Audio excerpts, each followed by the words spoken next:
Hello, everyone. I'm Braun Mithra. This is a introduction that I recorded after. This is a lore video. I've always been asked to do lore videos and such, and if you notice, this intro is recorded after the Red Witches update dropped. I had been working on a lore video with with the Aluminum Man from the Lanterns Reign Discord or from CCG. He's one of the designers there. Him and I see very we have a lot of similar viewpoints to Kingdom Death lore, and he knows a lot of it, and he was so I'm so very thankful that he decided to join me and do this collab. So I've talked about me wanting to do lore on Kingdom Death before. My opinion is it's very fluid. It's up for interpretation. For one, interpreting lore is fun for me, and I find that fun in within the game itself. Right? I think that is an aspect of playing the game. So I've always been hesitant to do lore because I feel like then I'm taking away that aspect from people when they could play the game. Like players lose out on the discovery. So that was always one of my feelings on lore. But I've said that, and people always ask me to do it. So I'm going to do it. I'm going to start doing it. Um, I really enjoy the lore. It's something so great, and like I said, that was one of the reasons why I didn't want to do a lore series, because I find it fun to learn and investigate for myself.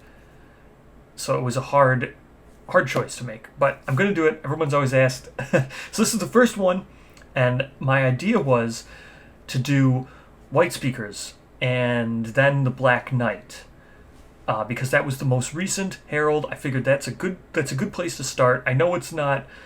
Everybody wanted, like, can you describe the world or the Plain of Stone Faces or the setting for Kingdom Death? But those are huge topics. I couldn't pick one, but this felt very contained. I'm going to do White Speakers, and I want to get it out before the update because it relates to the update. And then once I got it recorded and tried editing, I couldn't beat it. I couldn't meet that timeline. So if you can see right now, this is the same stuff I'm wearing. It's literally right after I recorded my actual update video, because I was recording it, trying to get this lore video out prior to the update, but I couldn't make it. So this is just an intro saying that this is all done before I had access to the update. Good news, however, uh, we nailed it. I don't think there's much in the update that we don't discuss here. And if I have to do any addendums, it's mostly just the names. We didn't know the names for the Red Speakers or the Red Witches and stuff. But after that, man, I feel we did really good, and I'm looking forward to the future of these lore videos. So thank you so much. I hope you enjoy it, and I hope you look forward to more lore in the future. Hello, I'm the Aluminum Man. You may recognize me from the Lanterns Reign Discord. I don't post as much anymore though, but I'm also active with the CCG Custom Creation Group. We make homebrew content for Kingdom Death, and I hope that you've played some of my content, and if you enjoy it, that's awesome. If you have not played it, then I take that as a personal affront. One of the things that I find most interesting about Kingdom Death is the lore of the world. I think it's kind of like amazing storytelling. I really like the way Poots has kind of laid things out, and things are left a mystery, and it's a lot of fun to piece together these threads that are left hanging. And some of the problems with that, though, is that it's kind of inaccessible to a lot of new players because you have to, read AI cards, hit location cards, store descriptions, Kickstarter comments, all kinds of sources for information. So I guess kind of the point of today's discussion is to um, address that and to try to clarify some aspects of Kingdom Death lore. I guess it's important to mention that this is kind of just Bra and I's opinion. So things are up for debate, and I hope that anybody who watches this um, is open to having discussion in the comments about, the aspects of the lore. Did we get things right? Did we get things wrong? Do you agree? Do you not agree?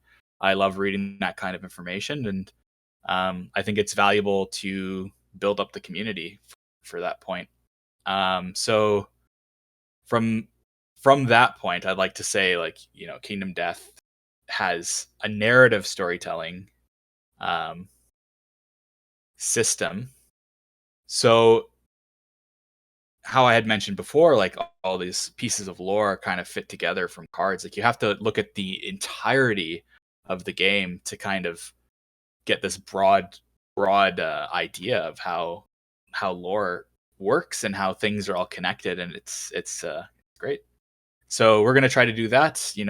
One of the other things that we wanted to touch on was that the lore in Kingdom Death tends to be fluid.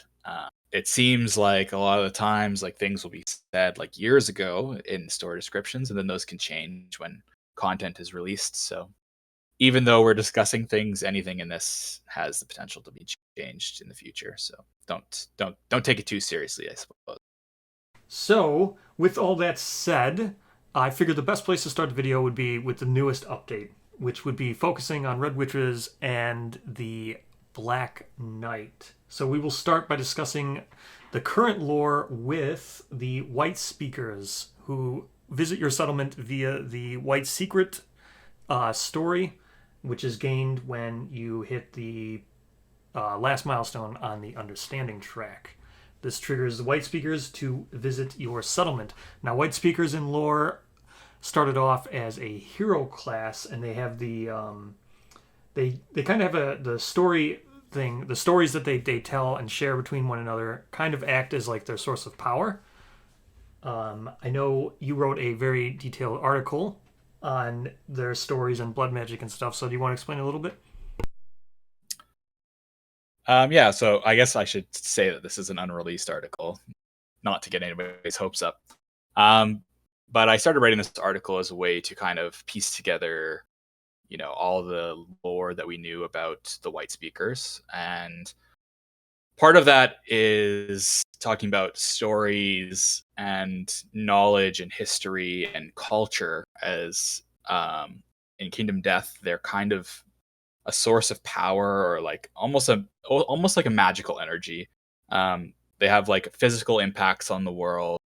Secrets are kept. Secrets have this power that can be used against others, and stories feed into that really naturally. So, White Speakers, they use these stories to kind of give themselves magical abilities, for lack of a better word. And from the game, we've learnt of almost probably over a dozen, almost a dozen, at least a dozen different stories. Um, I'm gonna just one thing real quick before anybody gets triggered. It has been referred to specifically as blood magic, and I know that the Kingdom Death setting does not have magic in it. There is just no better way to say it. So just I'm aware that we are saying magic. I'm aware of that. I just want to, but going forward, we're going to refer to this as blood magic. I just want to get that out there.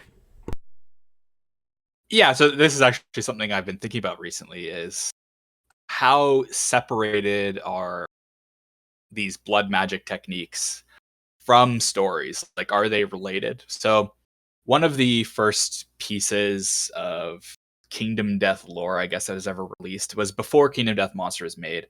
Poots was working on a game called Kingdom Death Adventures into the Abyss, and this was like a hero-based game. Kind of looked like almost like a chess set.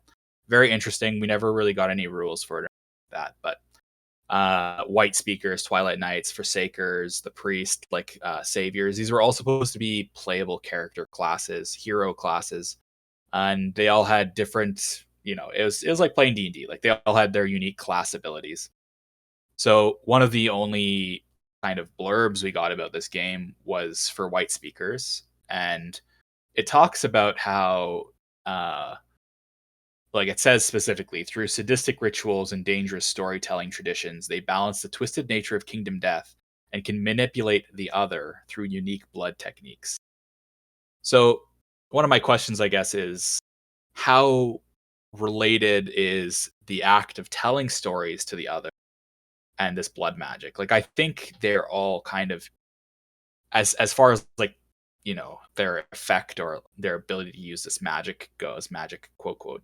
Um, Actually, I guess that wouldn't be quote quote. It's pretty literally magic at this point. Yes, I 100% agree, and I also agree with Poots' stance that his world does not have magic. We can talk about this later, but I'm just going to blow through this and agree with Poots that yes, he has no magic. This stuff is literally called magic, and we have no choice but to call it what it is. Blood techniques. So one of these, this Adventures into the Abyss lore blurb continues on to say that, white speakers' power is rooted in the names and tales of things. Elder speakers share stories with young listeners bound in chains. The secret and lore she chants drives them into violent, twisting seizures as they try to absorb words of power. Speakers learn in layers and riddles to protect their mind from dismantling under the weight of what they know. So I think this really clearly demonstrates how powerful, like, shared knowledge, shared stories, shared history, Kingdom Death, and this is further reflected on in Kingdom Death Monster through how the Watcher is the main enemy of people of the Lanterns campaign, and kind of its whole ecological niche is to devour history and culture. It physically devours this stuff, and that's why there's no leftover like ruins, or there's no like historical records, or it's everything is just worn away by the Watchers physically devouring it. I agree. Um, Except things do still exist because the Twilight Order clearly has the archives and stuff that are tasked with protecting what little is left. And just to go back to what you said about blood magic and stories being intertwined, I think it can be, and this will also wrap into what you just said about how everything's destroyed and it's hard to track. Um, it there is hints that you can control stories without the need of being one a white speaker or without needing to be able to tap into blood magic, just because of White's secret. The stories can be shared with survivors, and as far as we know, we have no ability to do blood magic, yet we can gain from the stories. Yeah, and even the White Speaker story event itself, like, we learn stories as survivors through both White Secret and White Speaker, the story events, and they give survivors like gameplay abilities that grant them benefits. I think the the weight of these stories that survivors learn is definitely not as um severe, or maybe that's the wrong way to say that. The weight That of the potency. stories, yeah, the potency, or maybe the effectiveness, or the thoroughness of these stories. Like, survivors don't learn the entirety of the story. Like, I think white speakers have almost complete authority over their stories, whereas survivors, they kind of, I they kind of hear the story, and then they've got to relay it, but what they get is not the whole picture. And I think kind of having the whole picture unlocks even more powerful abilities for white speakers. And I think that can kind of be gleaned from the fact that white speakers are able to survive as individuals in Kingdom Death, whereas survivors, they're picked off and they can't really fend for themselves as individuals. Yeah, I agree. But that might just be a survivor thing. Um, there does seem to be some people who can still either they have access to the complete stories or through some other means, just because we do know that the people who are not white speakers have the full effect on them, which is displayed through the harem of Lion Knight. Uh, his assistants or stagehands or whatever, the three girls, Ash, Ryan, and Sam, they're benefiting from these effects from stories of the youth and agelessness and the body and stuff. But mainly for white speakers, let's talk more. Let's move on to why they're almost all females, as shown. Perhaps that could also be something, but specifically the why they're all females and the concept of the pariah. All we know on that is that basically white speakers are all female. We know from the Pariah update from Kickstarter that he is the last remaining male white speaker. We don't really know why that's a reason though, and if I was to kind of make some connections on this, one of the pieces of lore is from Nico, the white speaker store description, and it states how long ago the white speaker cult savagery threatened the few enclaves of human civilization, humans in quotes. The Order of Twilight Knights rose up, nearly destroying the cult, and now small covens of white speakers can be found meeting in abandoned places. So there's this kind of intrinsic fear that the white speakers will get too large again and draw the ire of, I guess, the Twilight Knights. And I think this is reinforced by some of the lore in the Adventures into the Abyss blurb again, and where it states the number of white speakers remains constant. As one dies, another is initiated. Too few, and they would disappear. Too many might create a blood frenzy that the speakers fear that they could not control. So, with that in mind, I think by having an all-female society, I think it kind of helps to like limit their numbers in a controllable way. Like the leaders of the white speakers can kind of choose who and when, um, you know, gives birth, even though it's against the rules, as we've seen in Fade, or who or when to initiate survivors from outside of the coven into the coven. And I guess I should mention the Fade thing a little bit further in that, Well, Fade. we'll go to Fade. I just want to we'll just quickly finish up establishing white speakers. I think it's real. White speakers could be survivors, right? I think that was the intent. White speakers are just older version of survivors, or I shouldn't say older version, but they were intended to be player characters, much like the survivors are, just in a different game, like you had mentioned, Labyrinth or Journey to the Abyss. So it's fair to say that they share something there, and these covens and everything could be viewed as like settlements, possible settlements, or they're just survivors that have taken different paths. Would you agree? Well, I would say white speakers, like plainly, they are survivors, but they're like a unique culture within the world of Kingdom Death. Yeah, I agree. I wanted more so to the point that white speakers, they're like, what would you say? It's like the overall clan name. Would you say that's fair?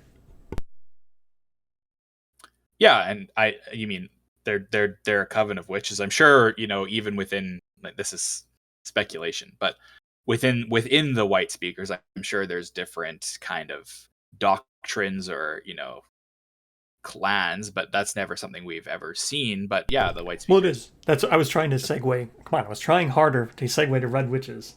They're a certain sect. They have certain jobs within this. So white speakers like the overall name, but then you get like white speaker initiatives. We initiates. We've seen that.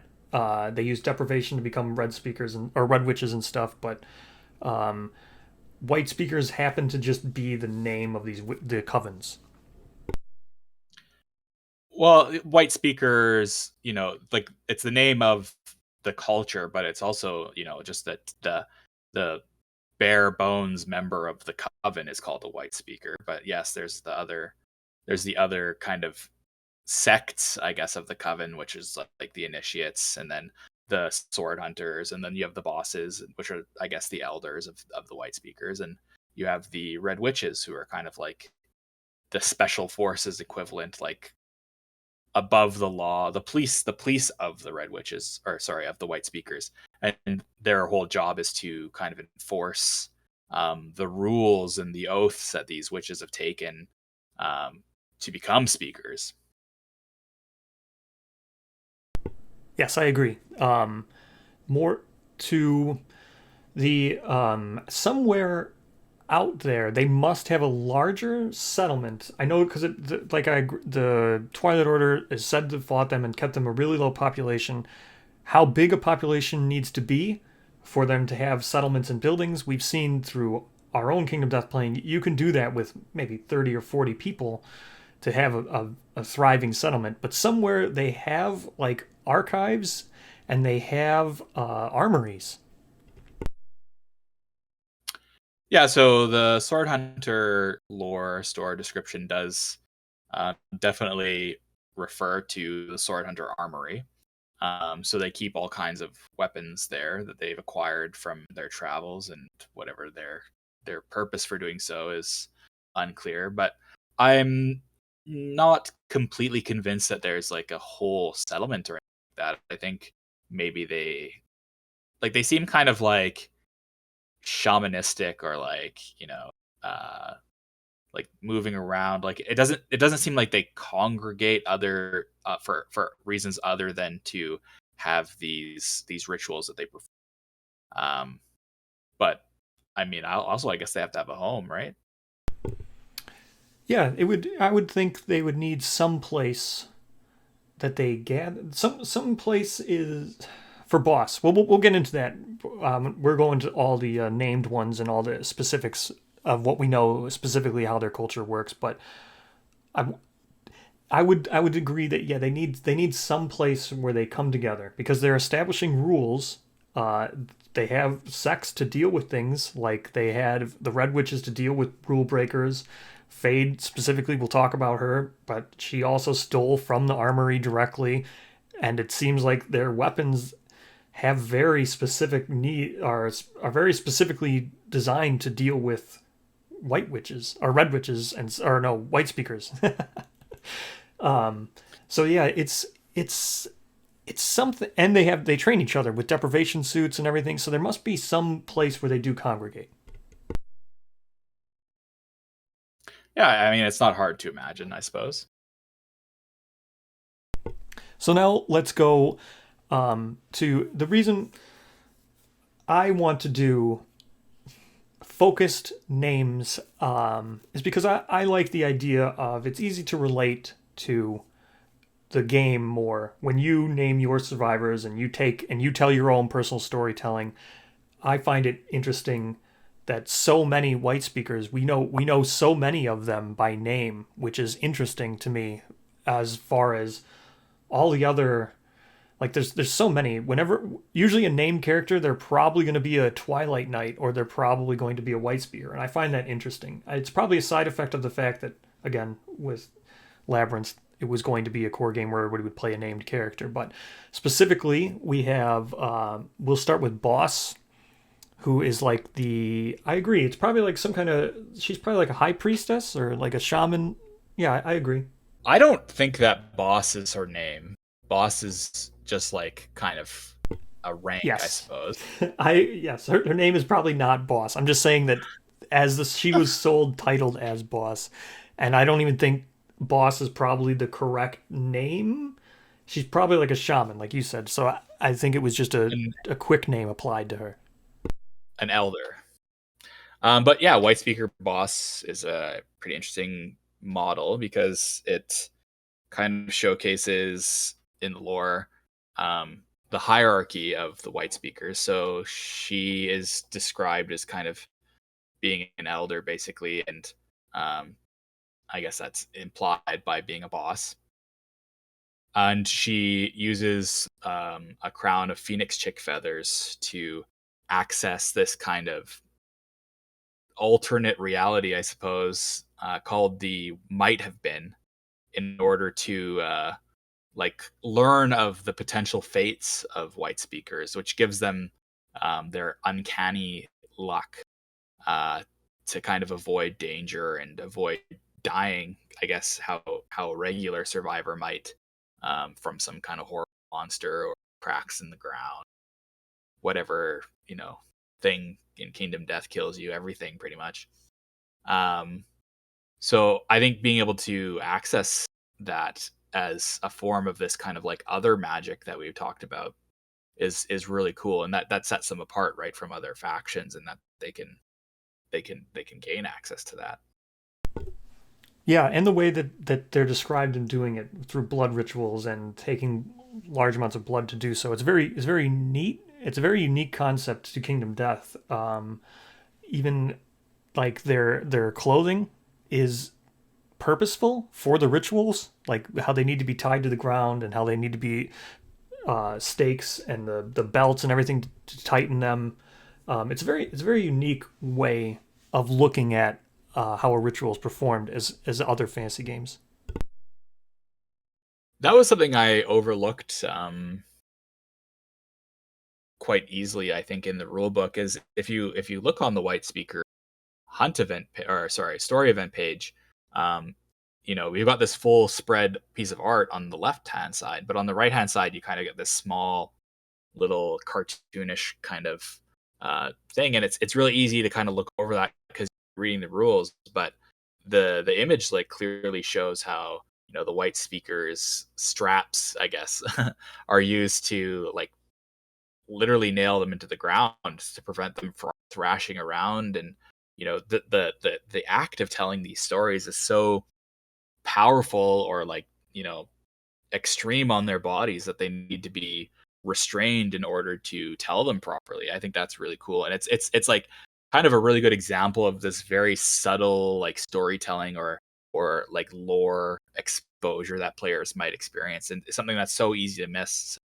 You can't even overlook these tiny little pictures. Is kind of, I guess, my point. Yeah, there's so much.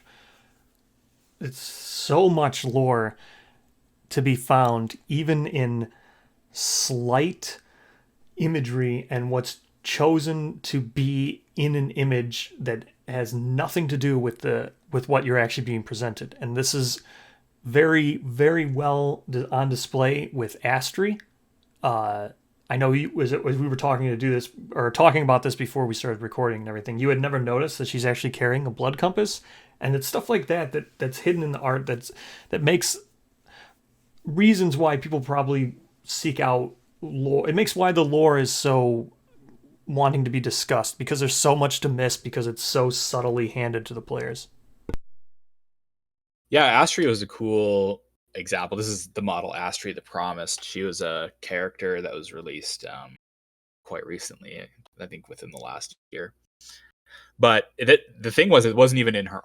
It's just on her actual miniature, right? Like she is holding this blood compass, and it makes reference to it in the lore blur. But I didn't pick up the models because it didn't have any content. But I didn't take a close look at the miniature itself, and it's like, oh, okay, I kind of assumed from the artwork that her lantern was like some kind of blood compass, or is like some kind of power that she had access to. But we see the same miniature or the same kind of gear in the Crimson Crocodile armor set, and we've seen the gear artwork for it, and the gear artwork clearly has like a compass rose in the skulls inset in the skull.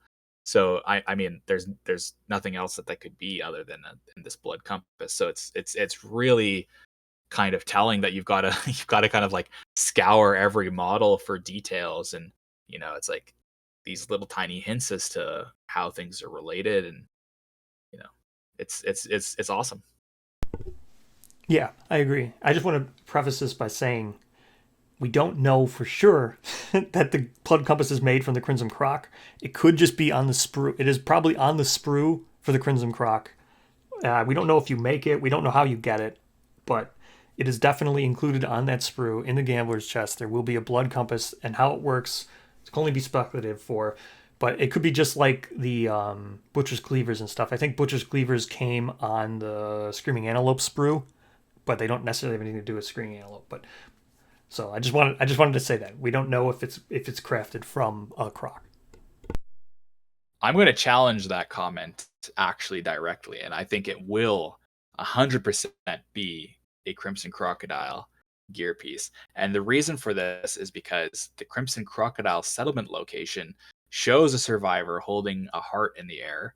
This was in one of the updates, and the Crimson Croc's blood is like spiraling around them and doing so. It's like I think the Crimson Crocodile has this kind of like intrinsic natural access to blood magic in general, and I don't think it's alone in the world of Kingdom Death is having access to that, because one of the things we talked about before is Ares, the Ares Knight, and how it uses blood.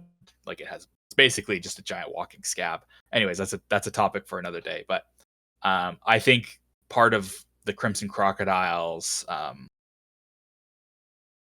kind of theme, I suppose, is this ability to control blood as like a natural phenomenon. And I don't know. Hopefully, we might get some kind of connecting lore with white speakers, or maybe survivors can access some kind of like white speaker adjacent abilities. But that part is speculation for sure. But blood compass is for sure crocodile. Okay. I mean, yeah, we'll see. I don't think, like I said, I don't. I'm not saying that it definitely won't be. I just said that we had nothing to confirm on. I agree. It could be 100% could be made from the croc. Again, you could be right. I never noticed that with the settlement location. I've seen that black and white image where the guy's holding the heart up and everything. So I do know what you're talking about. I never made that connection. So that is 100% possible. More plausible now that you've brought it up. But now I just want to move to White Speaker Sword Hunter, since we did talk about Astri and the Sword Hunter using, like, seeking out blood from slain monsters or blood from the wielders of the swords, where they gain information via blood, which is so unique to a White Speaker. I don't think anybody else. There's no like Twilight Knights aren't interested in the wielder that they just dueled to the death. They're not interested in their blood. I think this is kind of an interesting thing, because I think Poots like tends to look at real life kind of like science theories, I suppose. And in Kingdom Death, we've seen blood as being kind of water adjacent. Like, we know, like, the blood river exists. It's literally just a river of blood. It's the only river we've really seen in Kingdom Death. So I'm wondering if his reasoning behind this gaining information from blood is like, there's like this kind of like fringe theory that like water can store information or something. I don't know exactly. I just have seen it every once in a while, exposure to it.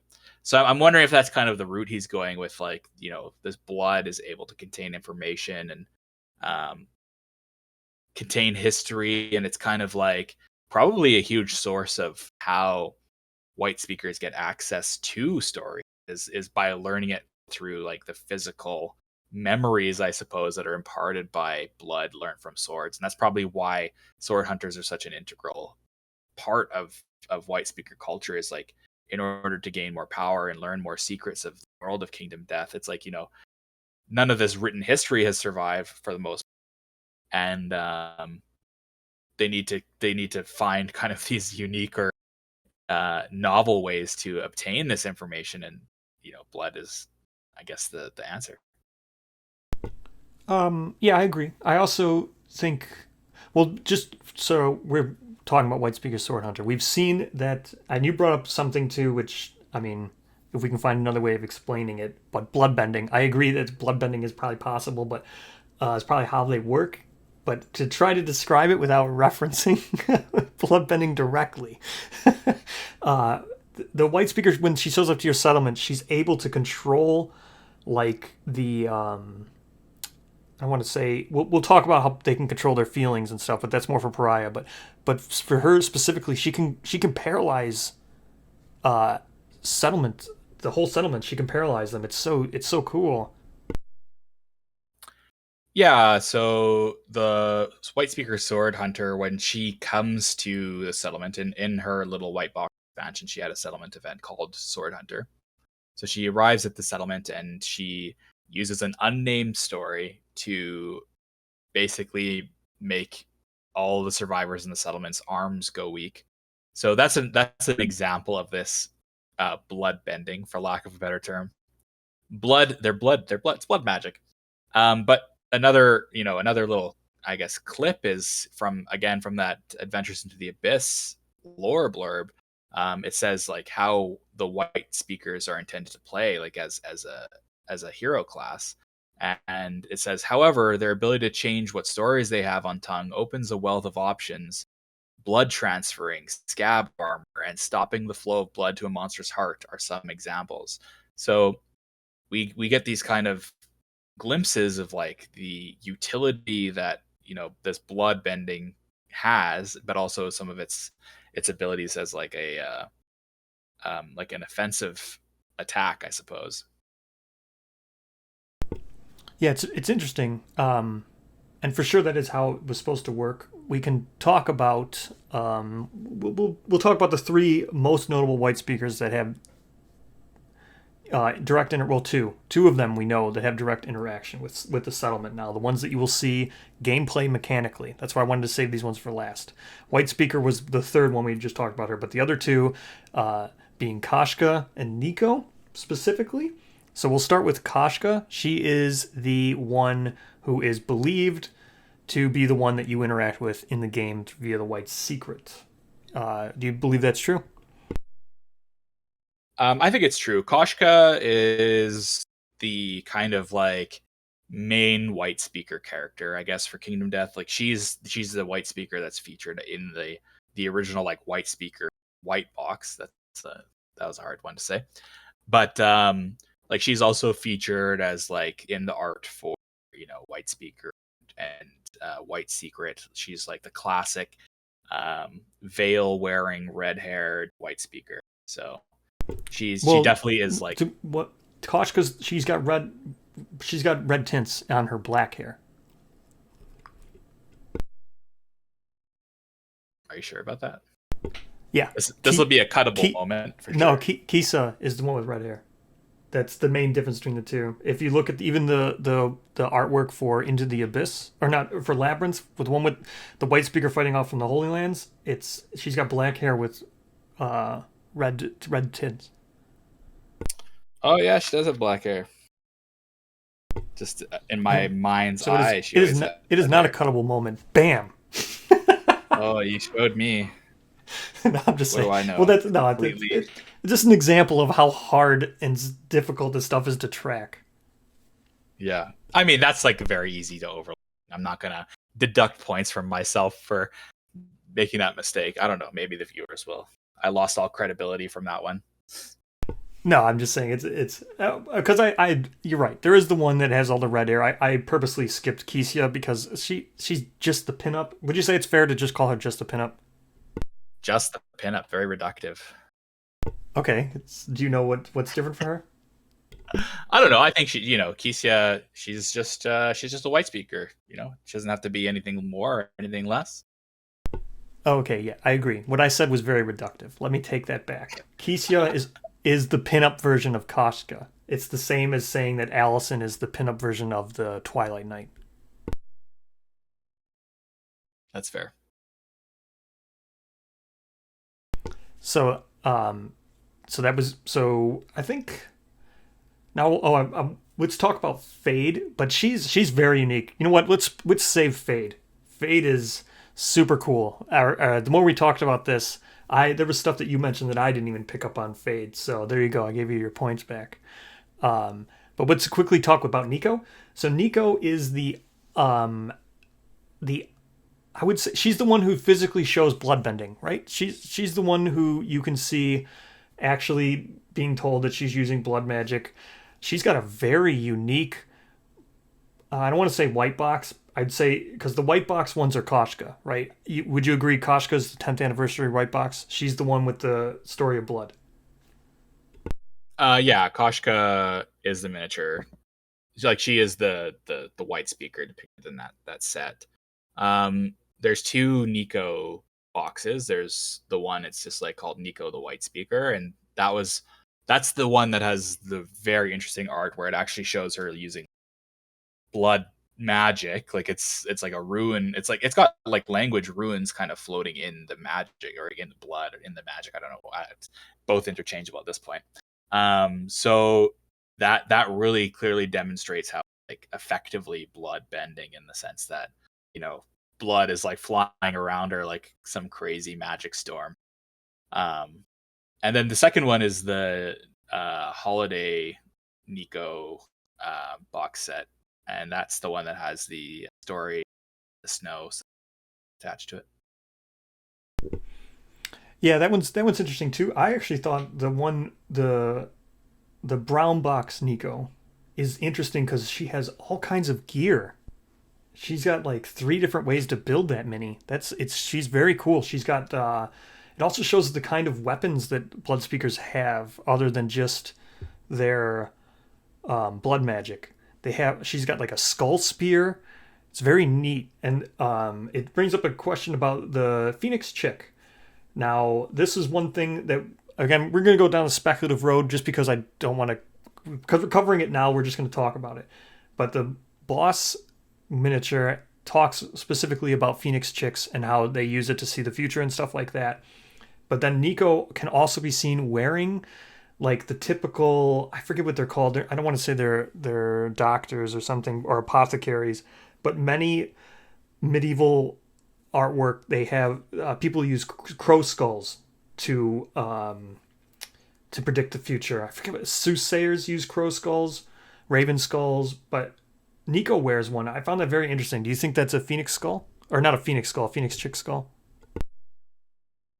I guess I just want to touch a little bit on that because I kind of blasted over that a little bit earlier, I guess. But yeah, like when we were talking about the white speaker boss, like the whole reason why she's able to, or these elders, I guess in general, are able to access this might have been this alternate timeline is because of the Phoenix chick's feathers. Because phoenixes have this kind of intrinsic time manipulation ability, just biologically, they're able to utilize, I guess, these powers kind of exist residually in phoenix parts, so they take advantage of that. As to whether Nico is wearing a one of her gear options in this miniature is like kind of a bird skull that she wears on her head. I think you know I'm not going to say it is or it isn't because I think it'd be more clear if she had game content that said, this thing does this. Um, but I really think Nico's interesting in that it's her gear kind of drives home this very like shamanistic kind of feel for white speakers. Like that miniature has like a kind of feel that I don't think other white speaker miniatures have. Um, and it just everything she has is kind of like very like seems very ritualistic. Like, one of them is like a wand holding an eyeball, spine Yeah, knife and it's. stuff. I agree. It's very cool. I thought it was very interesting. I don't think we get artwork of all three. We just get the one picture of Nico. Unless there's somewhere out there, I'll look. If this video contains artwork, it looks like I found it. If it doesn't, well, I was right. But I don't think we actually get the artwork of her wearing that stuff. But it would be those. That's the most interesting ones. Are these little just extra bits turned out to be so interesting, and I find that so cool about Kingdom Death.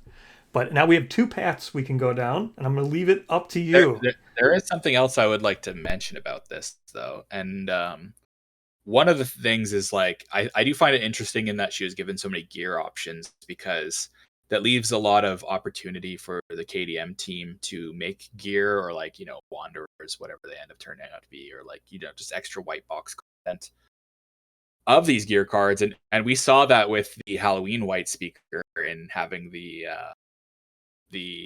Black Ghost dagger gear card in it, pattern gear. And that was a piece that gear artwork came from the white speaker pinup, the Acacia white speaker. Like she was holding that in her artwork, and that was like released years and years ago before the Halloween white speaker pattern was released. So it's kind of cool that they have these options to like dip back into. And also regarding Nico, like her one of the options she comes with, it's called a divination crown, and it's kind of like this antlery kind of get up. And that's what she's wearing in the Story in the Snow settlement event, and the model itself is wearing that divination crown.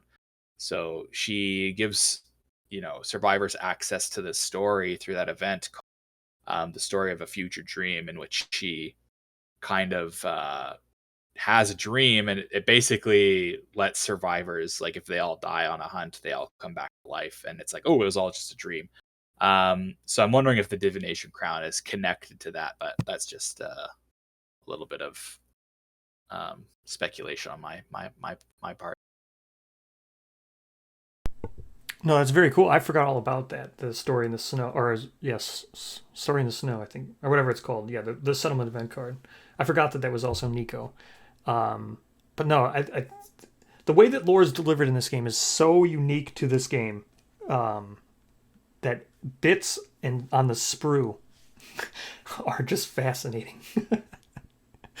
But now I want to. Well, I'm gonna leave it up to you. It's dealer's choice here. We can talk about Fade because Fade's very interesting and it stays on topic just about notable white speakers, or we can continue talking about Nico. Which one do you want to do?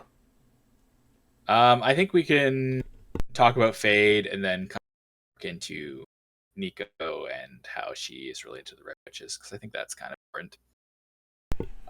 So So okay, so Fade was a white box. She's a legit white box, which is why I didn't want to call Nico a white box. And just to quickly get into it, there's brown boxes, white boxes, expansions, all that stuff. I don't really want to talk about all that. That's a whole different road. But Fade is specifically a white box miniature who has a very, very, very cool. Every little thing about her lore, her artwork, everything suggests a very well, to me, I'll let you talk about this. But I think it kind of it it attaches to Pariah and everything, and it kind of paints the white speaker more so as a cult because they are called the white speaker cult, and this does bring that. I think Fade's the one who brings that to life the most. Do you agree?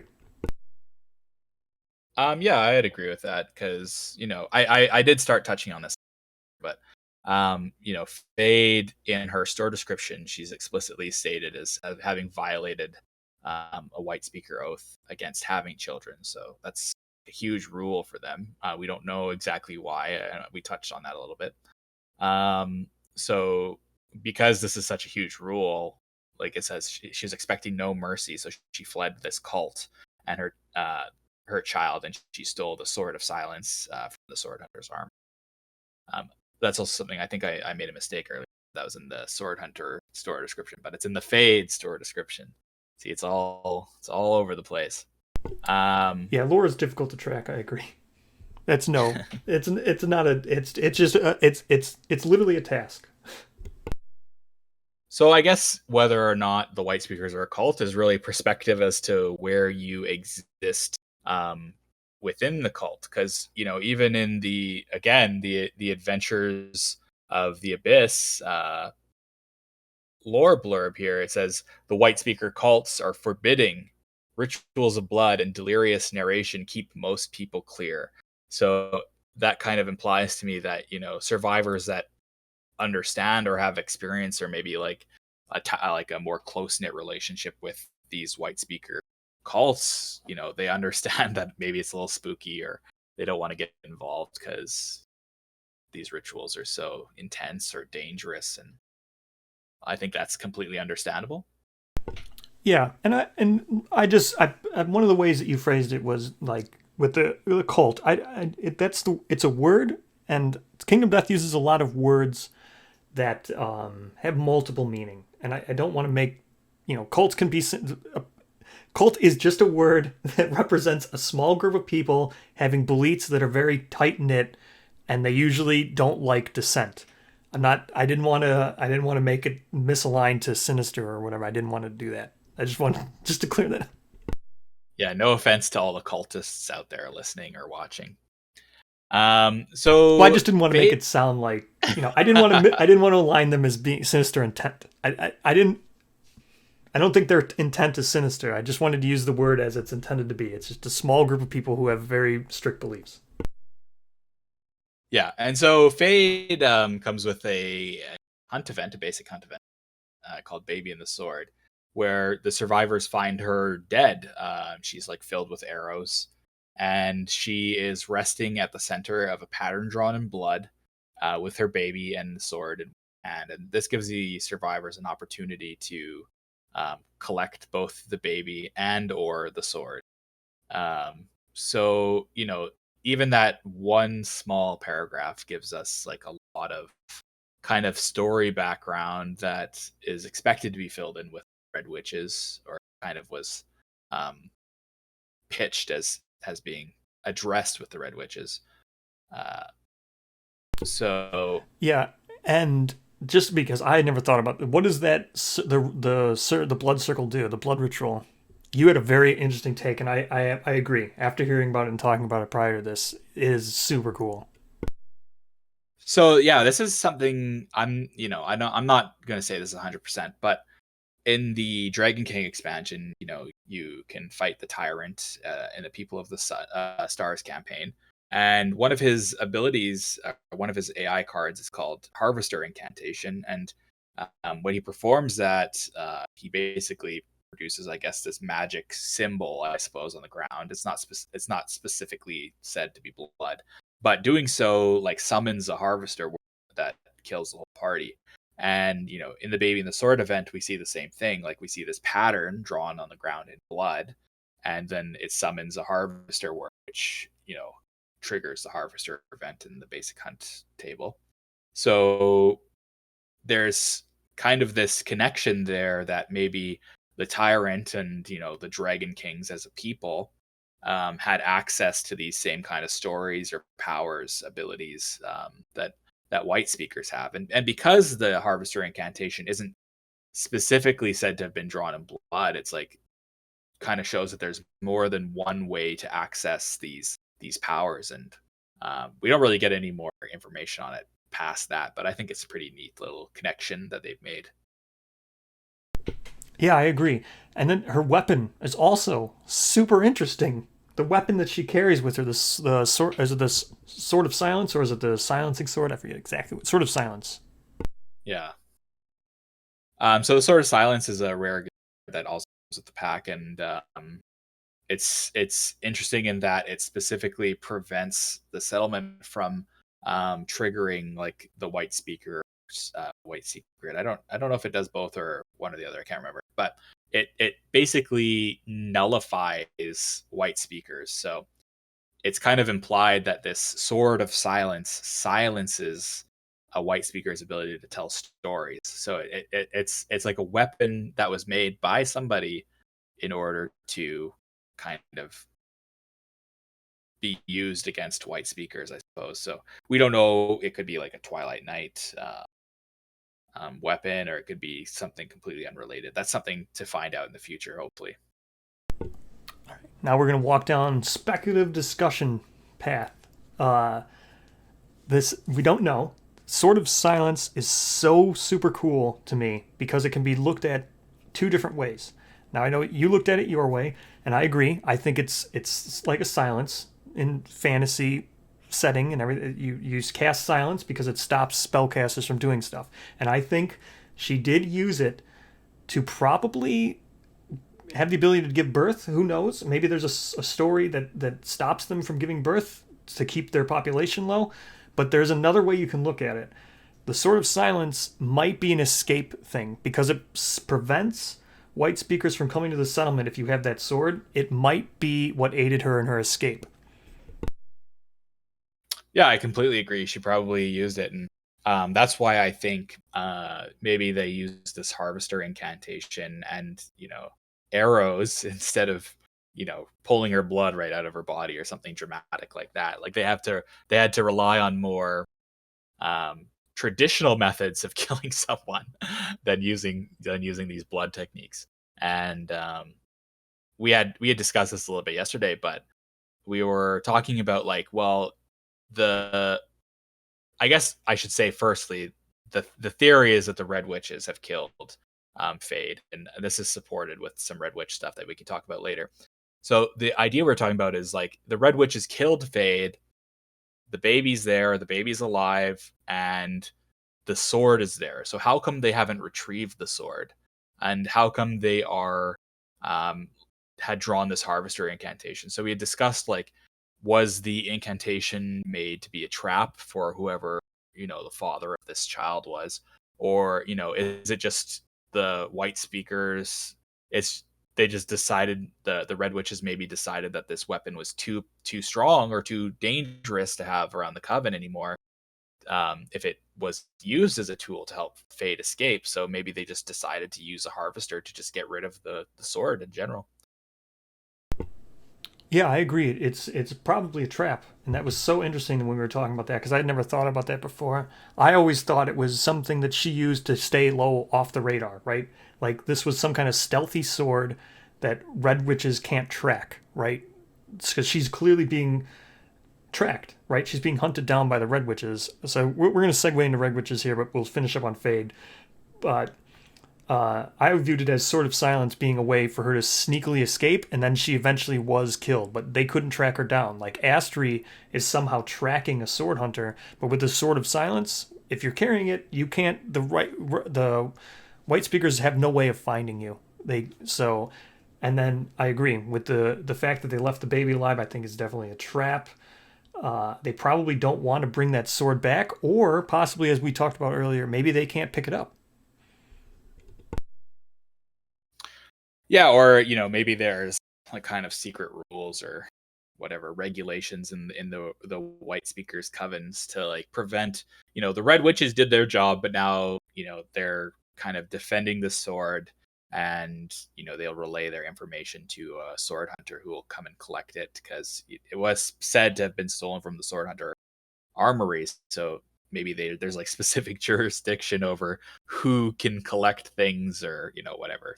There's lots of cool little ways that they could interpret the reasoning for why the sword and Fade's body were kind of like left behind in this child. So Yeah, and I know we talked, like I said, we were talking about maybe they're the only a sword hunter has some story that allows them to pick up this stuff without being silenced. yeah, or like a nice pair of gloves or something. Yeah, a bag of holding. Yeah. So now let's go back to Nico. So some point in Nico's journey, uh, she's undergone the training. So these red witches are very powerful, and not all white speakers can. It's not like a white speaker can just decide to be a red witch. There's a training. They do a deprivation suit. I don't know if we've seen it. Maybe we've seen it. They did show a second set of armor besides for the red cloaks and everything, but Nico is a red witch. She, I think, is probably the first time we're actually going to get a named character as a actual encounter on the board, aside from the vignettes or something. But I think that's fascinating. That we'll finally have one of these white boxes actually have playable game content in an exact expansion where they're named. Because it has been confirmed, Nico is one of the three red witches. Yeah, so Poots had confirmed that someone on the Kickstarter had asked if that was Nico, and he was like, "Oh yeah, good catch. That is Nico." So she's the red witch with the kind of short bob cut. It'd be more apparent if we saw her in color because her hair is blue, right? So it's easy to.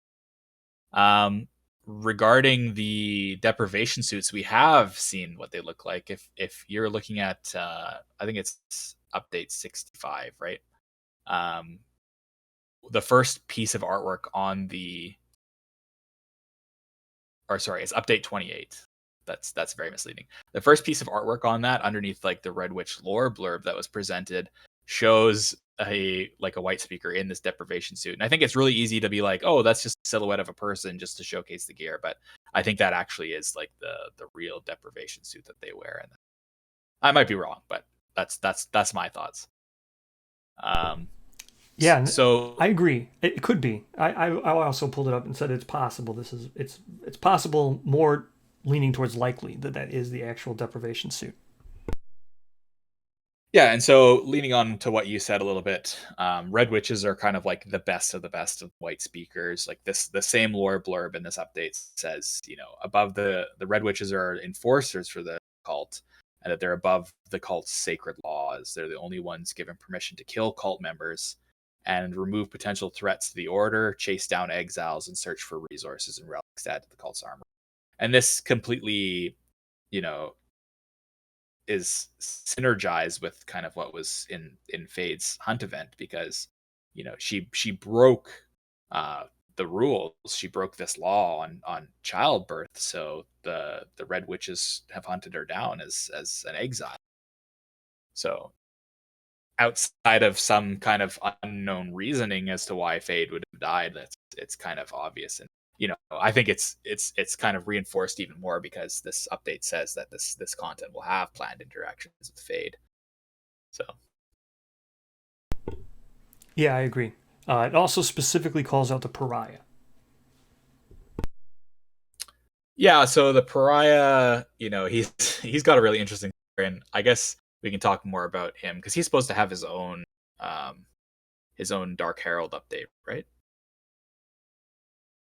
Yeah, sure. Supposed to. So sometime in the future, we should get more information on the Pariah. But the Pariah was referred to in his update that he's like the last male white speaker, and that he kind of massacred a ton of these white speakers in order to obtain secrets that are kind of fractured amongst their minds. And this was the whole discussion about his powers of cyclopean empathy, which give him this power to like kind of control the feelings of others. We know that from the Red Witches blurb that they're tracking him down as a target. So, um, it's kind of interesting from the campaign side of things because if we're fighting them, we're actively hindering their kind of, I guess, investigation into the Pariah or their ability to track him down. So it's kind of like, are we helping the Pariah get what he needs by, interfering with the Red Witches? So that'll be a cool little story jog, I think. Yes, Yeah. that is one of those examples of I hope it's explained, otherwise it will give me brain trauma and I'll have to roll on the table. There are other instances of stuff where you really hope it's explained, otherwise survivors are just actively trying to kill themselves or actively interfering. Well, I hope you roll clarity. Yeah, I really hope that one is cleared up. There's one more thing we're going to talk about for the Pariah, but we're going to say that for 100% speculation because that is 100% not anywhere near. This stuff is at least we're basing it off of some stuff. But I do want to talk about one more thing with Pariah, but I'm going to save it. The other thing that was mentioned is the Red Dragon, and I know you love the Red Dragon, so I'm just going to turn that over and you can just talk about Red Dragon and their cloaks all you want. Yeah, so this is kind of like almost like kind of a throwaway line in the which is little lore blurb that they are given. So it talks about how the cloaks that they use, red witches have these cloaks that they're able to basically teleport with other people wearing the cloaks. So they use it as like a tool basically to escape danger. So say like a red witch is about to get eaten by like some kind of monster, and then they would teleport away. Some white speaker initiate also wearing a cloak would be teleported into her place and be devoured in her place or stabbed, whatever. It's kind of brutal actually. Like when you think about it's how sacrificial they are in using this technology. But so I guess in regards to the red-haired dragon, like it says specifically that these cloaks are sewn from the hairs of the red-haired dragon's stomach lining, which allows the physically switch places with another. So we don't know what the red-haired dragon is, but there was another update where Poots had showcased this miniature that they're working on. That was like kind of this horrible, like body horror dragonfly dragon monster. And I think personally that that's the red-haired dragon. And I'm hoping that we see that as an inclusion in the Red Witches kind of expansion. Maybe we'll get more information on that when the update drops. But Yes, that's clarity, my wish list there. I think that miniature is beautiful. It looks it's horrific and just amazing. It'll be amazing to paint. Yes, I actually agree with you. I would say that for certain that is definitely the red dragon. I feel that it is. It looks very inverted mountainy. It looks like a mayflower or a mayfly. Looks like the kind of dragonfly thing you'd find in a swamp. So I 100% agree that it is. I just want to point out this is being recorded before, and I'm hoping to get it up prior to the Dark Herald, which is going to be about the Red Witches. So if there's new information, we could be wrong instantly. Yeah, that's what makes it fun, though. Yes. So we have not seen that update yet. The next episode, we will have seen the update because we'll do the Black Knight. So we're gonna do that one after we've seen the update. I think like initiates, because they're they're like, the weaklings of the white speakers, is probably going to be like, you just kill them immediately, and then instead of taking a wound, like the red witches will just not take a wound. Like it's just like they're basically dodging your hit and Exactly. It's a weird sacrifice. mechanical thing because if they're not really teleporting away from the fight, then they're not really teleporting, right? Yeah, that'll be very interesting to see how that goes. And I think one of the newer Red Witch updates said that they had figured out like how to kind of get that mechanic to work quite a bit better. So Yeah, I expect it to work kind of like Tyrant. You'll probably get a token or something. So now we're going to go to speculative stuff, which is just theory, which we don't really have any. None of this stuff is confirmed. But when it comes to Pariah, that's just because we have so little information. And with Mountain Man, we have so little information. But what information we do have suggests they might have similar powers slash be the same person, maybe. Again, this is super speculative, but we'll talk about what evidence could suggest that. And that's mostly the artwork and the powers of the Cyclopean empathy and what the Mountain Man is said to do to the Trapdoor Man. So if you want to talk. sure. So this is something that Bra and I discussed yesterday, and since he told it, like since we talked about it, I'm kind of like galvanizing myself in that this is how the story is gonna proceed for Inverted Mountain. In that I'm starting to think that the Mountain Man is the Pariah, and I guess kind of you can look at both of these models and they have similar design influences, like the Pariah and the Mountain Man. They both have these kind of like face like pauldrons on their top, on their shoulders, sorry, and they both have like these fur kind of like pants, and uh the Pariah has like this cross emblem necklace, while the Mountain Man has like this big cross belt. So just the way that the Pariah has been pitched, it's kind of like we fight him kind of lower on the Inverted Mountain, and then uh, we defeat him and he flees or something like that. We're interfering with these red witches hunting him, so probably we'll prevent them from tracking him down and killing him. And then we fight him in like a more serious mode, like he's like, this is not going your way.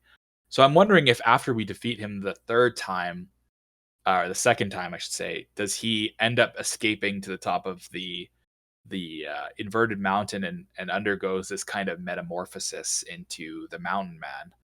Um, Yeah, I don't know. and But clearly, with the pariahs, I mean, clearly Pariah felt safe to return to like it's clearly where he wanted to go because if you look at his fight, we're supposed to fight Pariah when he's dangling from the like gravity's changed around. Clearly, he wanted to be in the inverted mountain. If he was going to flee, he wanted to go there. and I think there's got to be some kind of like relationship with the mountain itself, right? Because we know this giant tree is at the top and this kind of fruit.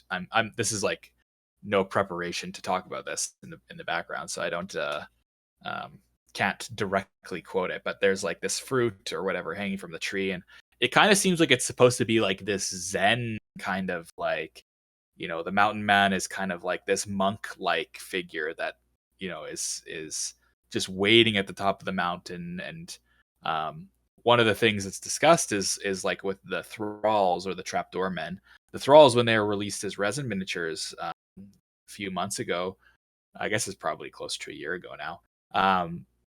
It talks about how the mountain men used to be, or sorry, the trapdoor men used to be these kind of insects that just lived on the inverted mountain, and then these psychic waves of power from the mountain man's like thoughts transform them into these thralls. And that's, they kind of, I guess, do the mountain man's bidding.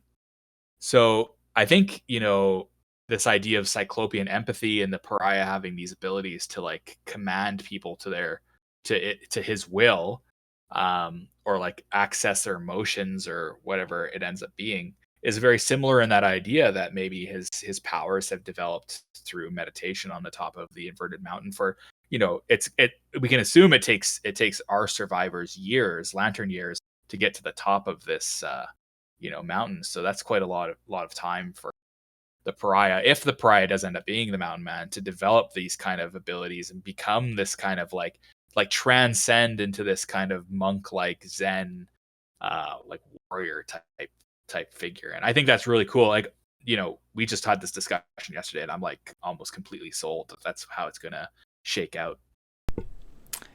Yeah, it's super interesting. I'm not completely sold on it because I can never be too certain on things, because the way information is so.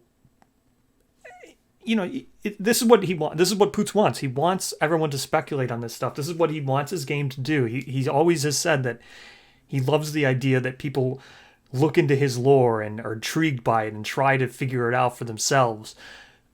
And it, like I said, as we trickle more information, it could become very muddied. But what we have now, I agree. This is super. I think this is the direction it's going. There's a lot of links to it. There's even the old shop update for Mountain Man where it pretty much said it was the pariah. So, or it didn't say this is the pariah, but it said he was part of the reason why there's no more male white speakers. So, very interesting.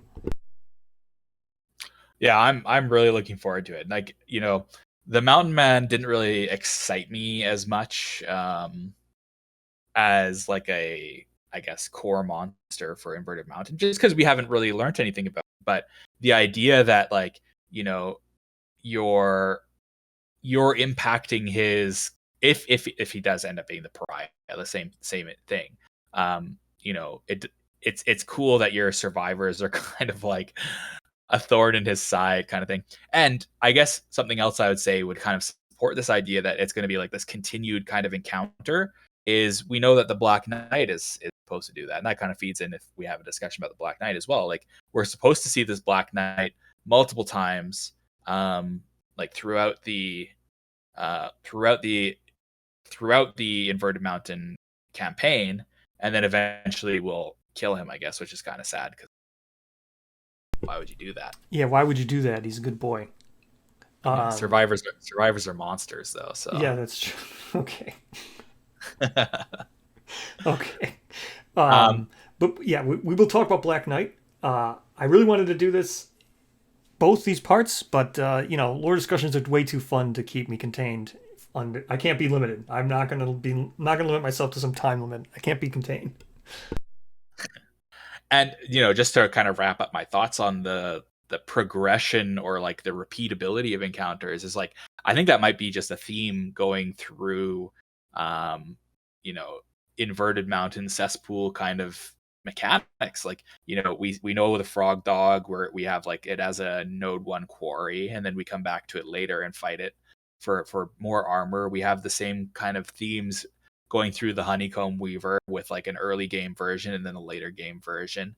And even the Oblivion mosquito, like, we have like an encounter from like, these things, these creatures that are created from the Oblivion, this faceless survivors that are created by the Oblivion mosquito, that culminates in this encounter with the actual Oblivion mosquito. So I think maybe that's kind of like an overall theme that we're going to see with Inverted Mountain content, is this kind of like repeated exposure to these monsters as they change over the course of a campaign, which I think is really cool, because it definitely beats like fighting a white lion or screaming antelope 10 years straight. Well, this was super fun. I look forward to doing more of these, and we're going to try to do more. Hopefully you agree, right? Do you want to do more with these with me? Sure. So, next, Black Knight is where I wanted to go. Black Knight, because it ties directly to the next Herald update. If hopefully by the time we record the next Black Knight one, hopefully we will have seen the Black Knight update. That would be great. So we'll be able to give you fresh speculation. Whereas with this stuff, we've, like you were saying earlier, we've had a long time to look at this stuff. Yeah, and I guess, I would like to say, like, thanks for having me, I guess, first. Not I guess. Thank you for having me. And I guess opening it up to your viewers, like, do they want to hear us talk about anything specific? Like, I know on your Discord, like, somebody had mentioned that they wanted you to talk something specific. So maybe not even just Black Knight, but whatever people want to hear us talk about. And yeah, just thanks for listening to me ramble. And if you think we missed anything, or you think I'm wrong, or you can at me directly and we can chat, or just leave in the comments and I'll check them, and we can have a discussion about it. I'm excited to see what other people think, and if we went over anything too fast, or you don't think we expanded on Oh anything. yeah, we went over, definitely. We went. This was just too fast. Yeah, we need more time. Um, That's it. This is a 3-hour video now. yeah. I will say yes. I will gladly take suggestions as to what to talk about, and people have always asked, and I'm glad I get to do lore videos. The thing that I've said repeatedly about lore videos is we talked about this, even we talked about this leading up into this. I think Kingdom Death, the world itself, is so much bigger than what people think it is, and when you're going to suggest like a very specific topic, it's some might seem small, like, oh well, the Watcher lives inside of a lantern horde, right? But there is so much that has been revealed about that. And when Poots says things like, well, all the settlements, they're all canon. Everybody playing in the world, he said that those are all canon. So there's a lot. The world is so big, and I think you agreed, right, that the world is so much bigger than what people think. Yeah, I think, Kingdom Death, we tend to think of it kind of very, I guess, the way it's presented to us as survivors, it's kind of like seems localized, but I think the actual world that the survivors experience is massive, like geographically massive, and it's like that's kind of one of the problems with exploring the world as survivors, that it's just too huge for it to even kind of um, to even start, I suppose. So, there's lots to talk about, lots to discuss. I love talking about it, so let's talk about it more. Yep, and thank you so much for doing this, and hopefully we'll do another lore video very soon. Within very soon. Goodbye, everybody.